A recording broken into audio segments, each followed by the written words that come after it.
Ay, nice one, Hondo. Good morning. Ride car na naman si Hondo.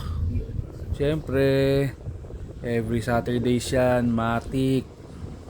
Hindi pwedeng maiiwan yan. Oh, Hondo, there's airplane, Hondo.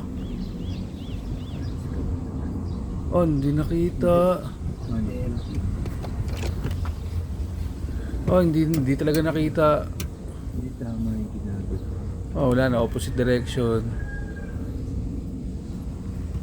Oh, sayang. Di bale, okay lang 'yon. Yan.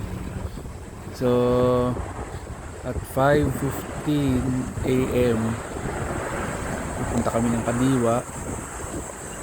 Siyempre, hindi pa pwedeng maiiwan si Hondo.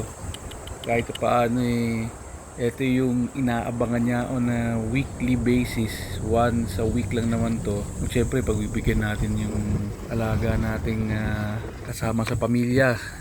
Sakto yan, masarap naman ang kinain niya.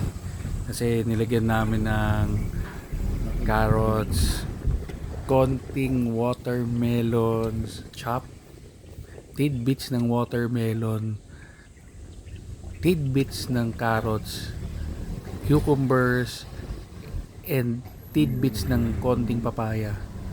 So different kinds of tropical fruits muna si Ono, and then of course yung wet food niya. So most likely pagdating namin sa Kadiwa, papasyal na namin kaagad to si Hondo, and he'll take a good crap. Well, sigurado yan. Sigurado yan. He'll take a crap somewhere sa park. Pero of course, syempre, pupulutin namin yan.